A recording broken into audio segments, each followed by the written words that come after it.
Luciano, no se escucha nada.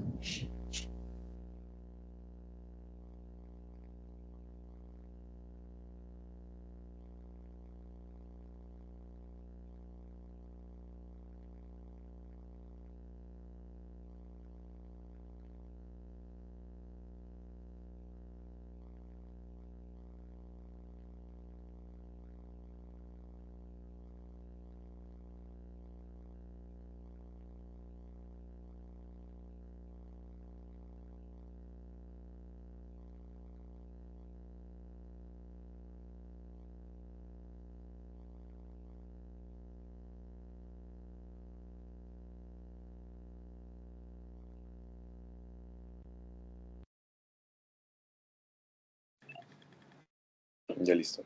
Lo que podemos hacer es que yo estoy ahorita con mi celular y así hablo y ya me parece que sí se escucha, ¿no? ¿Me podrías decir por favor, Sol, si se escucha?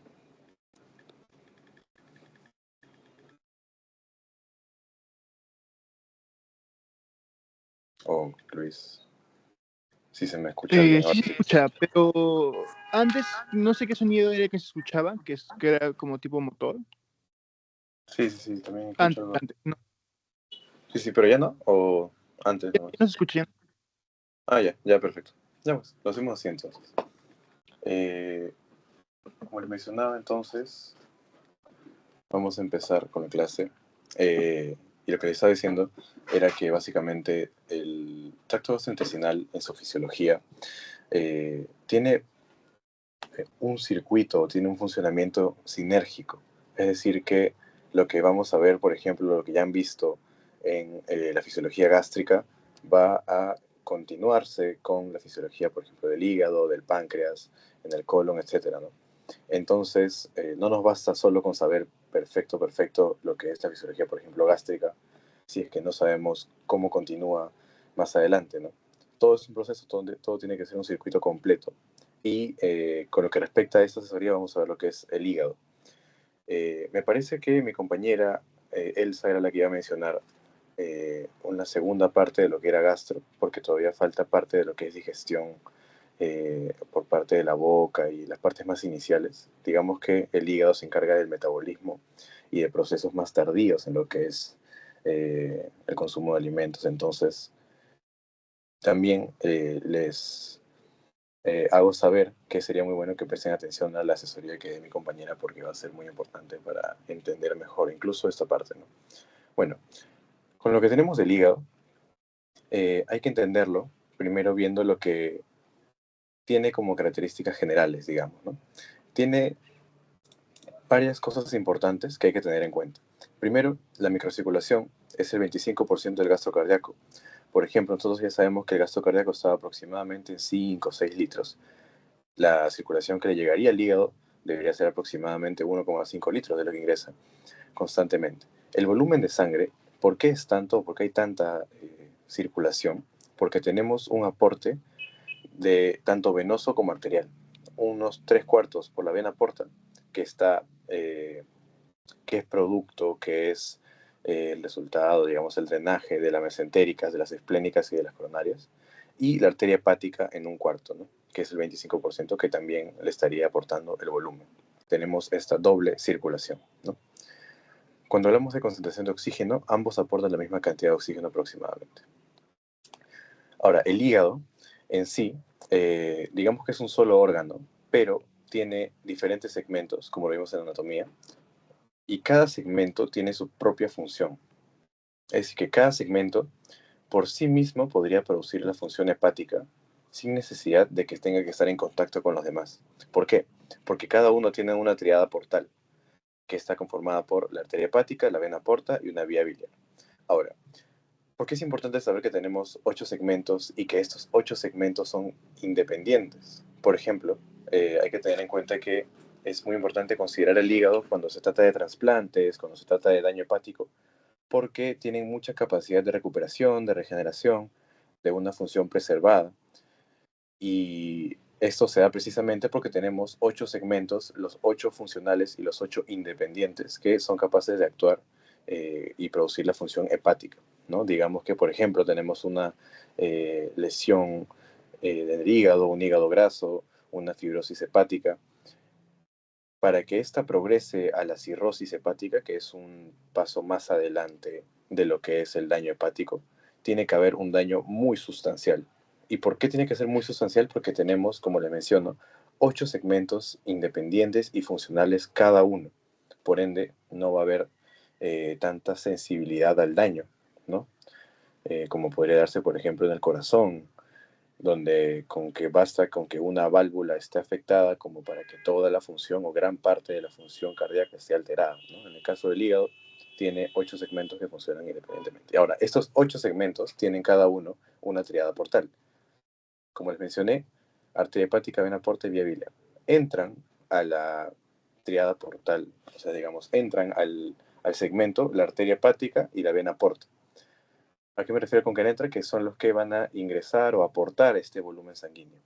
Y de este segmento lo que va a salir es la vía biliar, que como vemos aquí en lo de color verde, aquí, esa vía biliar va a continuar, va a irse por el conducto biliar, por el conducto colédoco y va a dirigirse hacia lo que es la segunda porción del duodeno, que vamos a ver más adelante, ¿no? ¿Qué más tenemos aquí? Tenemos que también está saliendo una vena centrolobular, que va a formar las venas suprahepáticas, es la que está acá, las venas suprahepáticas.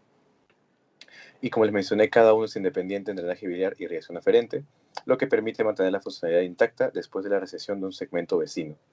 Es decir, que tenemos un segmento que está al lado, por ejemplo, estamos en el segmento 8 y el segmento 7 se altera, el segmento 8 no tiene por qué dejar de funcionar porque es independiente. El lobulillo hepático es la unidad funcional del hígado.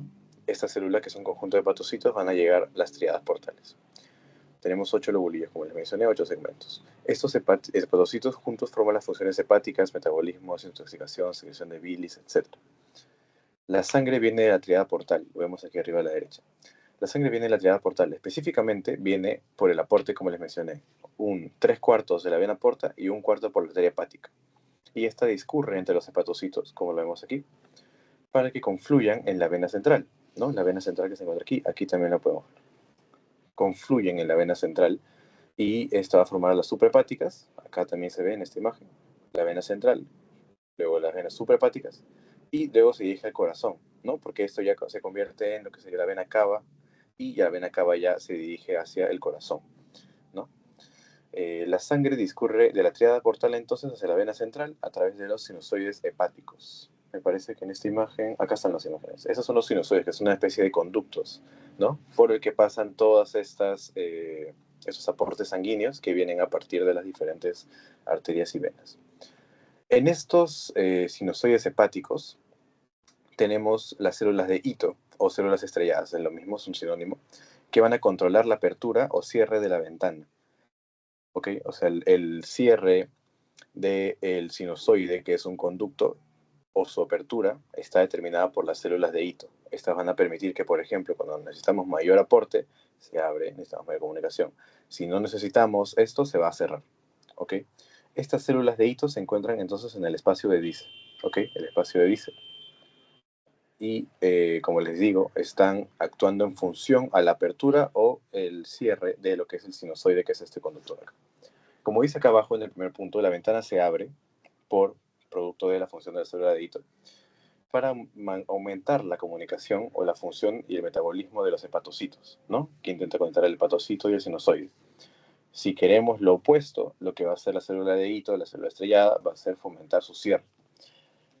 Como les mencioné también, la vena porta está conformada por la vena mesentérica superior, que va a traer sangre de intestino delgado, rica en nutrientes, también de las esplénicas y de las coronarias. ¿Okay? Es básicamente donde confluyen, ¿no? Esta vena porta. Los hepatocitos que están más cerca de la triada reciben los nutrientes y la oxigenación más rápido, a diferencia de los hepatocitos que están más cerca de la salida al corazón. Aquí está nuestra triada, por ejemplo, ¿no? Arteria hepática, vena porta y vía biliar, lo vemos aquí en la imagen de aquí arriba. Los que van a estar más cerca, aquí están los hepatocitos, ¿no? Todas estas células. Los que están más cerca van a tener una, digamos, mayor oxigenación, mayor facilidad de conseguir los nutrientes, y a medida que se va yendo más lejos va a ser más complicado, ¿no? Porque vemos que tiene que pasar por todos estos conductos para finalmente llegar a estas células que están más distales. Por ende, la llegada de nutrientes, la llegada del oxígeno va a ser un poquito más dificultosa, ¿no? Un poquito menos efectiva, digamos. En casos como la cirrosis hepática, ¿qué sucede? Por ejemplo, la cirrosis hepática y la fibrosis hepática son conceptos que vamos a ver mucho a lo largo de la práctica clínica y también a lo largo de la misma carrera, ¿no? La cirrosis hepática es muy fácil entenderla, puede parecer un concepto complejo, pero es tan fácil entenderla cuando ya sabes cuál es la función de la célula de Ito. ¿Recuerdan que la célula de Ito cuál era su función? Permitir la apertura o el cierre de los sinusoides, que eran estos conductos que permitían que el volumen sanguíneo pase hacia la vena central y que se vaya a la vena cava y a todo. Cuando tenemos una cirrosis hepática hay una serie de depósitos de fibroblastos que dificultan la permeabilidad a través de las células de Ito o espacio de Dice.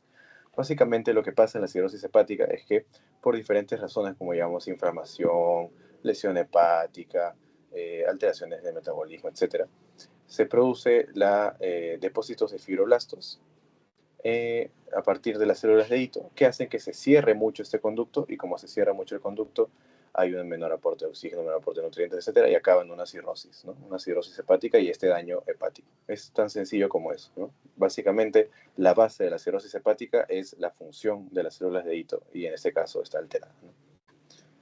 Ahora, hay diferentes formas de ver al hígado, llamémoslo pues por sus diferentes clasificaciones estructurales. Hay diferentes modelos, ¿no? Que por ejemplo te dicen, el modelo que yo considero se encuentra al medio la vena central, en cambio mi otro modelo dice que al medio se debe localizar la vía biliar, etcétera, ¿no? Lo vemos acá, por ejemplo, ¿no? Estos son diferentes modelos, diferentes, digamos, teorías, o llamémoslo de esa forma para tenerlo más sincero, ¿no? Más sencillo. Pero básicamente, y la que nos compete a nosotros saber, es la unidad funcional que considera al lobulillo clásico, el azul, con la vena central al medio, aquí, y las triadas a los extremos. Esta es la primer modelo, digamos. Este otro es el lobulillo portal, en la que te dice que la triada se encuentra al medio, la triada con la vena porta, aquí está. Digamos que este solito es la vena porta, el conducto biliar y la arteria hepática. Ahí tenemos la triada al medio, que sería otra forma de verlo. Y el signo portal que te dice que lo que está cerca de la triada y tiene más nutrientes y lo que está más lejos contribuye a las zonificaciones. ¿Okay? Todo lo que es el signo portal contribuye a lo que son las zonificaciones hepáticas y te diferencia al hígado según cuál es la zona que está más cerca a la triada, cuál es la que está más cerca a la vena central, que como les mencioné, mientras más cerca a la triada, más oxígeno, más nutrientes, mientras más lejos, menos oxígeno, menos nutrientes. ¿Okay? Son como, digamos que, modelos, teorías que te dicen cómo se clasifica estructuralmente el hígado, ¿no? En este caso, y esta última que es muy importante, es el signo portal, que te divide el hígado según cuál es la zona que tiene más cercanía a la triada y cuál es la que tiene más lejanía. Básicamente tenemos tres zonificaciones, la periportal, peri cerca o alrededor, portal, porta. ¿Por qué? Porque está cerca a la vena porta y a la triada portal. Por otro lado, tenemos a la zona pericentral. Entonces es fácil. ¿Dónde estaría la zona pericentral? La más alejada o cerca a la vena central, que como les mencioné es la parte final que ya se iba para la vena cava inferior y se iba al corazón. Entonces la zona periportal es donde está la vena porta, la arteria hepática y están drenando la sangre y todos los nutrientes se han recogido de la succión intestinal. Por ende, la zona periportal, como está tan cerca de la triada portal, va a tener sangre rica en oxígeno y nutrientes, dado que viene de las mesentéricas. Ahí también vamos a tener las enzimas del ciclo de la urea y alta densidad mitocondrial, metabolismo oxidativo y síntesis de glucógeno. Tenemos una zona intermedia que es muy interesante porque según la necesidad del hígado se hace más similar a la zona 1 o más similar a la zona 3, es decir, tiene esta variabilidad. Pero básicamente está en el medio de estas dos zonas, no es ni una ni la otra. Se encuentra cerca de las venas centrales para formar las suprahepáticas, ¿ok? Y la zona pericentral ya es la que, como les mencioné, se localiza cerca a las venas centrales y por ende la sangre va a ser, como es acá, poco oxigenada, menor cantidad de nutrientes, porque ya se encuentra más lejos de la triada, ¿no? La sangre ya ha discurrido por los sinusoides hepáticos y la sangre va a llegar entonces con menor oxígeno. Ya ha tenido que la sangre pasar por todos estos conductos previamente mencionados. Además de estas dos características de una sangre poco oxigenada y menos nutrientes, ahí se localiza la glutamato sintetasa para un metabolismo anaerobio y biotransformación de fármacos. Acá hay un abundante retículo endoplasmático, NADPH, citocromo P450, que son básicamente componentes importantes para lo que es el metabolismo, ¿no? Por ejemplo, el citocromo P450 es fundamental para el metabolismo de sustancias como los fármacos. Por ende, aquí lo que dice es metabolismo anaerobio y la biotransformación de fármacos. En la biopsia hepática, si bien es sangre poco oxigenada, daña al área 3 y a las áreas pericentrales ya que tienen poco oxígeno. Si bien en sustancias hepatotóxicas, el área 1 será afectada porque recibirá en primera instancia esas sustancias. Digamos, ya de una perspectiva más de patología, cuando tenemos por ejemplo, ¿no? Tenemos sangre que está viniendo al hígado poco oxigenada, ¿a cuál es la que va a dañar primero? Va a dañar primero el área 3, porque el área 3 ya de por sí tiene poco oxígeno, entonces si ya le llega sangre con menos oxígeno va a ser la primera en dañarse, porque el área 1, que es periportal, está cerca y tiende a tener mayor oxígeno y mayor nutrientes. Pero por ejemplo, si ya llega una sustancia hepatotóxica, si llega, digamos, algún veneno o algún fármaco en concentraciones indebidas, ¿cuál va a ser la primera en afectarse? Es el área 1, porque es la que primero le llegan todas las sustancias, porque está más cerca de la triada, y a la que finalmente le llegan mayor cantidad, ¿no? Entonces, por ende, es más susceptible a los daños que puedan producir dichas sustancias que le están llegando con mayor facilidad. El espacio de Dice, como les mencioné, es este espacio donde se ubican las células estrelladas. Aquí están las células estrelladas alrededor del sinusoide, entre el sinusoide y el hepatocito, básicamente ahí está el espacio de Dice. No sé si llegan a ver aquí una serie de células. A ver si lo puedo hacer zoom. Acá. Esto de acá es el espacio de Dice. Básicamente, por aquí, entre el sinusoide y las hepatocitos se encuentran las células de hito y las células de hito se encuentran básicamente en este espacio de Dice. El espacio de Dice, entonces, donde se van a localizar las células estrelladas, está limitada por los hepatocitos y la pared sinusoidal, como les mencioné. Tiene una capacidad contráctil debido a las fibras. Contiene fibras nerviosas como fibras colágenas tipo 1 y 3 y constituye el 8% de células hepáticas. Es este espacio en el que van a estar las células estrelladas que, como les mencioné, cuando el hígado lo necesita, cierra el sinusoide, que era este conducto, que permitía la llegada, ¿no?, del volumen de toda la sangre desde la triada hacia la vena central. Lo cierra cuando es necesario, lo abre cuando sea necesario. Eso es lo que hace toda esta zona, ¿no? Tenemos las células estrelladas del hígado, lo mismo que decir las células de hito. Células estrelladas, células de hito, como les mencioné, es lo mismo, que son las que le dan esta capacidad contráctil al espacio de Dice, ¿no? El espacio de Dice puede contraerse o puede contraer el sinusoide gracias a las células estrelladas o células de hito. Tiene capacidad mecánica, por ende puede fibrosarse, por lo que no permitiría el paso de sangre, que es la base de la cirrosis. ¿Okay? La base de la cirrosis es estas células de hito que se fibrosan por algún daño, llámese inflamación, llámese toxicidad, etc. Reciben un daño y las células estrelladas, como tienen capacidad de fibrosarse, se fibrosan, hay una acumulación de fibroblastos y esos fibroblastos cierran o obstruyen la cerrada del sinusoide y no puede pasar la sangre con facilidad, por ende da paso a la cirrosis hepática. Tiene una capacidad dinámica, como les mencioné, porque puede cerrar o abrir los sinusoides. Ayudan a que se cierre o se abra y aparece la cirrosis hepática. Eso lo puse con J, pero me parece que es hepática con H. Y tenemos las células mesenquimales presinusoidales, ubicadas a lo largo de los sinusoides en el espacio perisinusoidal de Dice. Otro tipo de células.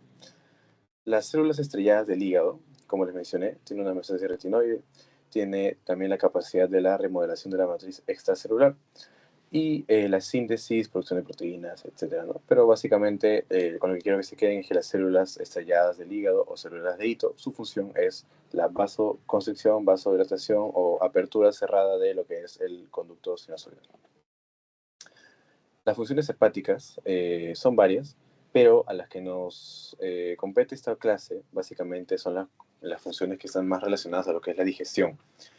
Por ende, la principal función, llámese digestiva, del hígado sería la formación de la bilis.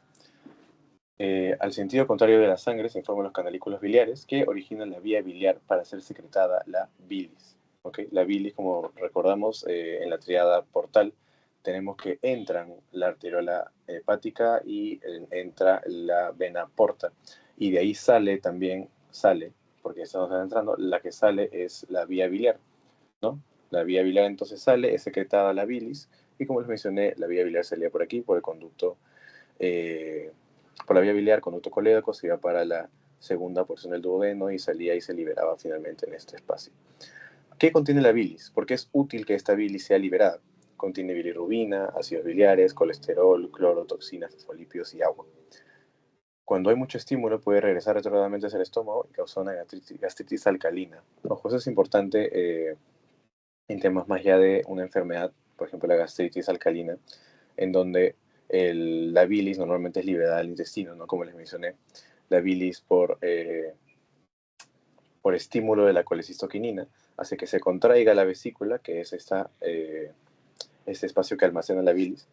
Se contrae la vesícula, se libera la bilis y en un caso patológico, esta bilis que debería irse al intestino, a la segunda porción del duodeno, como les mencioné, que es el intestino delgado, debería irse hacia abajo y continuar su trayecto. Pero hay casos donde hay una regresión, hay un flujo retrógrado en donde en vez de irse para abajo y continuar todos los procesos por el intestino grueso y todo eso, se van para arriba, se van para donde está el estómago. Como la bilis tiene bastante concentración alcalina, esta va a producir una gastritis alcalina, es decir, que todo el espacio del estómago, que es principalmente ácido por la secreción de ácido clorhídrico, va a ser alterada porque está regresando la bilis y la bilis se localiza en ese espacio y altera todo el medio, altera todo el pH del estómago y produce una gastritis alcalina. Eso es básicamente por qué se produciría este caso, ¿no? ¿Qué nos permite saber esto? Que la bilis entonces lo que produce o lo que tiene en sus características principales es la emulsificación de las grasas para que la lipasa pancreática pueda actuar.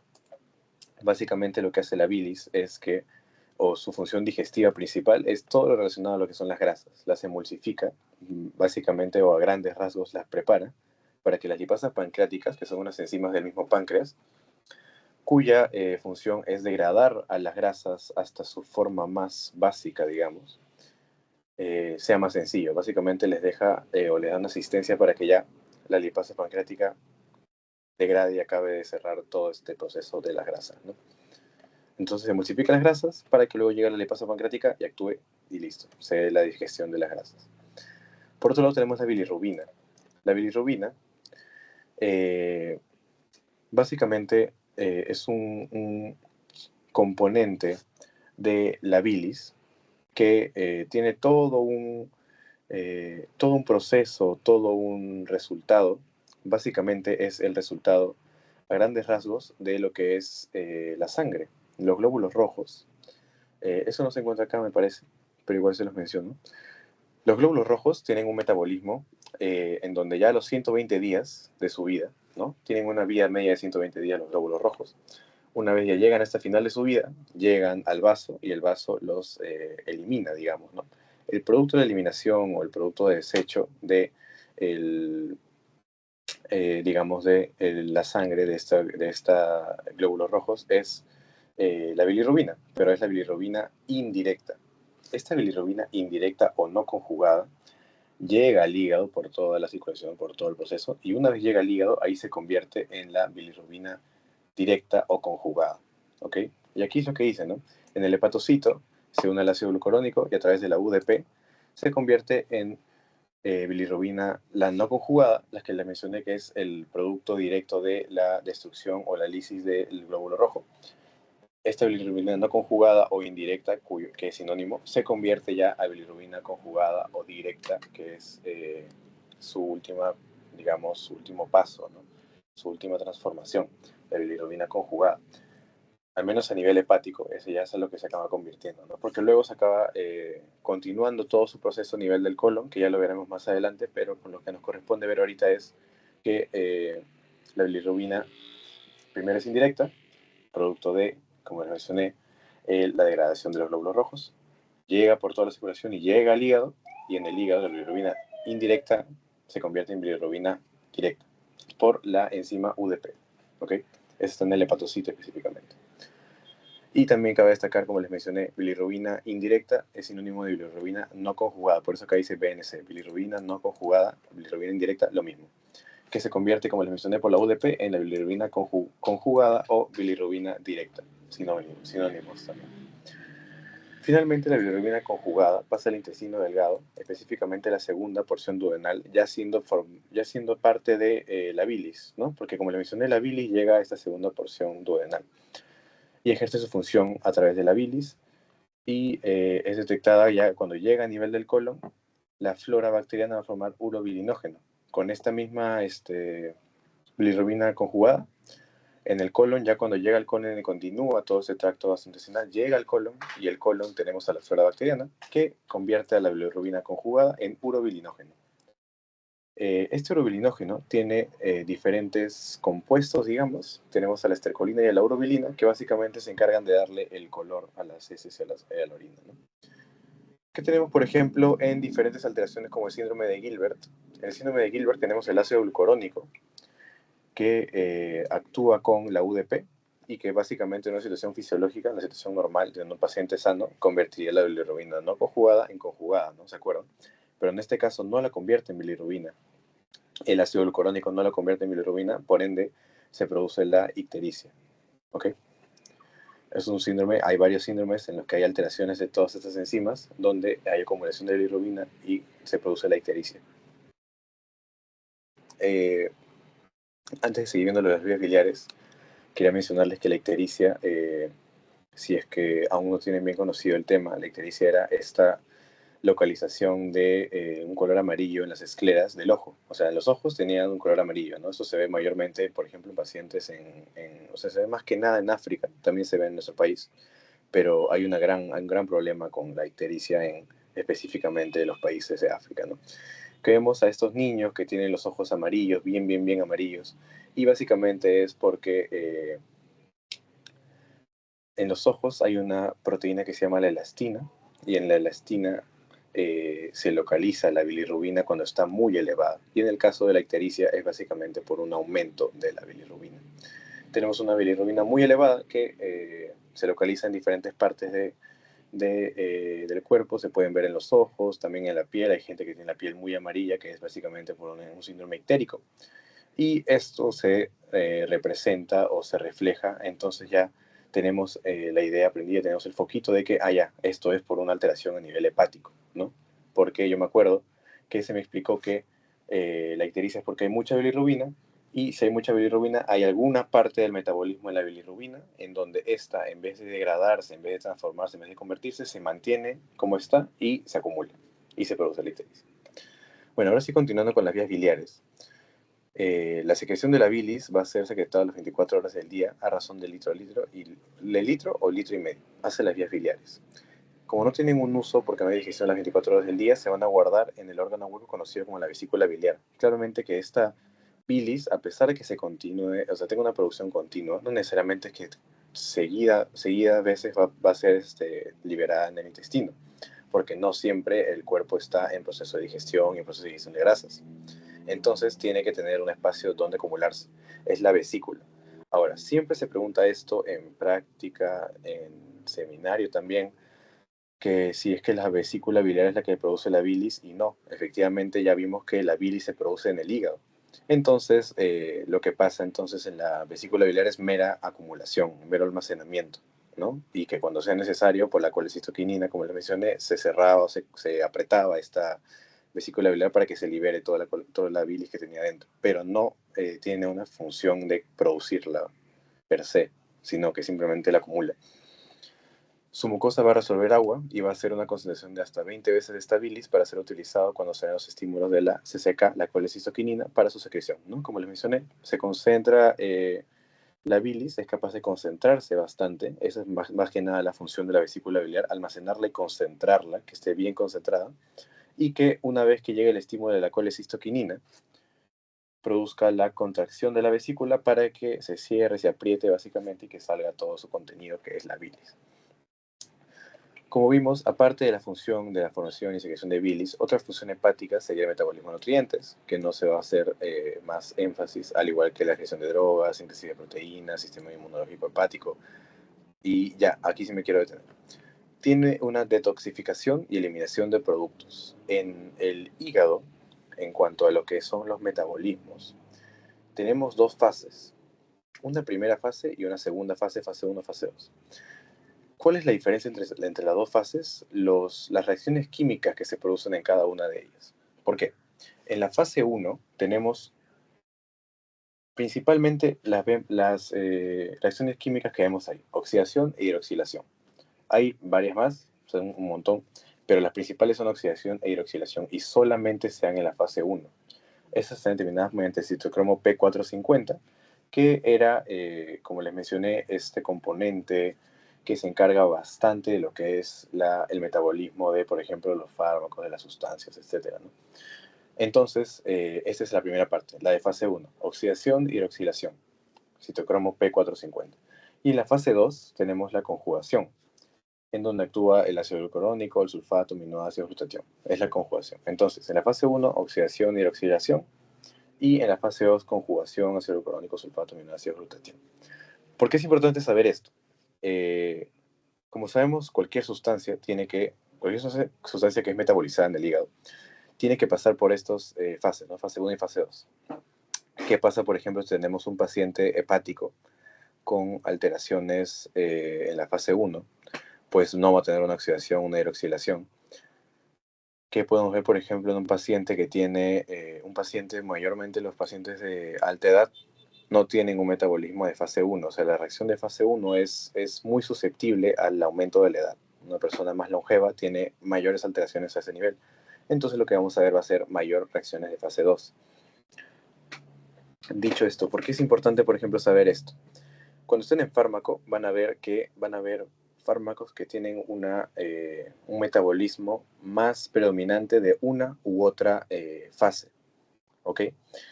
Si ahora me hacen acordar, me parece que la carbamazepina, por ejemplo, que era un fármaco anticonvulsivante y tenía bastantes funciones a nivel del sistema nervioso central, era muy importante su uso en lo que era los pacientes viejos, porque como les mencioné, los pacientes viejos no tienen fase 1, pero este fármaco específicamente no necesitaba la fase 1 para su metabolismo, sino solo la fase 2. Entonces tú tenías un paciente que era viejo, le podías dar ese fármaco específicamente, carbamazepina, y lo podía utilizar y lo podía metabolizar con facilidad y tenías menos miedo de que se produzcan eventos adversos, efectos secundarios, debido a que el metabolismo esté incorrecto, ¿no? Ahora, como última función, tenemos las funciones metabólicas, por ejemplo, el metabolismo de carbohidratos, en donde ya sabemos que el hígado actúa como un buffer, como una esponja, de lo que prefiere el glucógeno, produciendo que el hígado almacene la glucosa y cuando la necesita va a hacer una síntesis de glucógeno, de galactosa y fructosa, de gluconeogénesis y la formación de productos intermedios. Finalmente, la vena porta va a estar formada por la vena esplénica, que tiene o se subdivide en las venas esplénicas, en los vasos gástricos cortos, la vena mesentérica superior, que recoge todo lo que viene del yeyuno y del ileum, las venas cólicas derechas, las venas del intestino delgado, y la vena mesentérica inferior, que viene del colon izquierdo y trae todo lo que venga de los plexos hemorroidales superiores y el arco vascular de Treitz. ¿Okay? ¿Por qué es importante entender estos, llámese, orígenes o diferentes afluentes de las venas? Porque cuando tú tienes una varice, ¿no? Hay varices que son diferentes. Es básicamente el resultado de una obstrucción en las venas. Tienes que entender la anatomía de qué vena se está alterando para que te dé la varice en qué estructura, ¿no? No es porque te dé, por ejemplo, una obstrucción de la vena braquial, digamos, ¿no? La vena que está en el brazo, te va a dar una varice en, no sé, pues una varice esofágica, no, pues porque anatómicamente no tienen una conexión directa. Por ende, hay que entender correctamente la conexión anatómica de estas venas para decir que, por ejemplo, una obstrucción en la vena porta, en las venas gástricas, puede producir una varice esofágica, ¿no? Porque en la vena gástrica, si continúa yendo hacia arriba, ¿con qué se encuentra? Con las venas del esófago y la varice se puede producir a ese nivel. Dicho esto, lo vamos a explicar un poquito mejor. Vemos aquí, por ejemplo, ¿no? Que las varices básicamente es una obstrucción en la entrada hacia el hígado, donde vamos a ver un aumento de las venas gástricas y va a causar las varices esófago-gástricas de fondo. Por ejemplo, un aumento de la vena esplénica y un aumento del tamaño del vaso, una oclusión que se encuentra por arriba. Habrá un aumento de la vena mesentérica superior, va a ir hacia las venas hemorroidales superiores y con esto a las hemorroides. O por último, cuando aumenta la vena mesentérica superior y da un aumento del marco pancreático duodenal. Básicamente esto, y para no confundirlos mucho, Las venas que se obstruyen o las varices esofágicas básicamente van a ser el resultado, bueno, las varices en general van a ser el resultado de la obstrucción de una vena que se encuentra previa a esta, ¿no? Como les mencioné, una vena gástrica se encuentra, digamos, pues con una hipertensión, o sea que se encuentra obstruida, se encuentra muy cerrada. La varice que se va a producir va a ser en lo que se encuentra más arriba, que está en las varices esofágicas. ¿Y esto por qué? Porque están conectadas. O una vena mesentérica inferior, como les mencioné aquí, si tenemos a nivel de la vena mesentérica inferior esta obstrucción, una hipertensión de esta vena.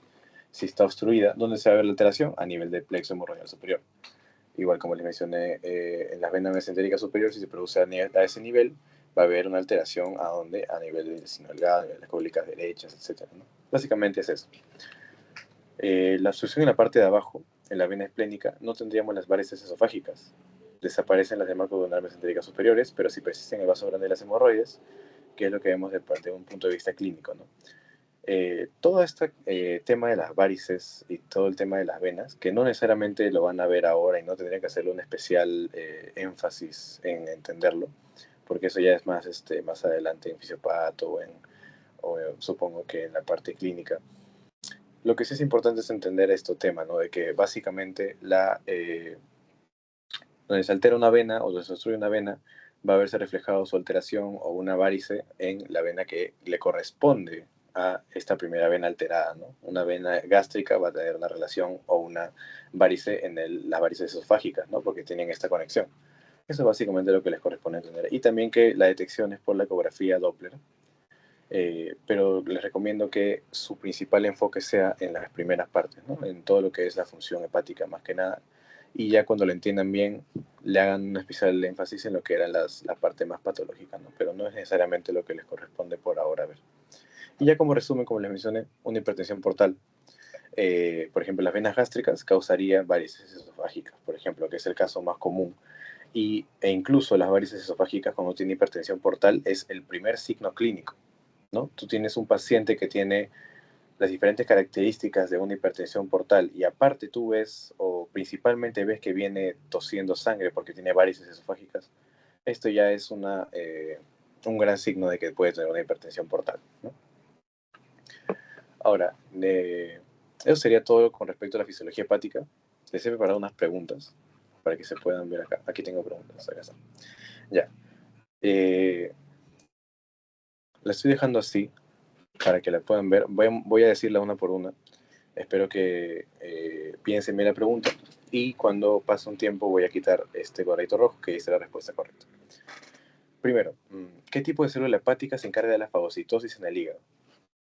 Hemos visto diferentes células del hígado. No necesariamente les he dicho exactamente cuál es la célula que se encarga de la fagocitosis, pero con que sepamos cuáles son las funciones de las demás células, por descarte podríamos saber cuál es la que se encarga de la fagocitosis.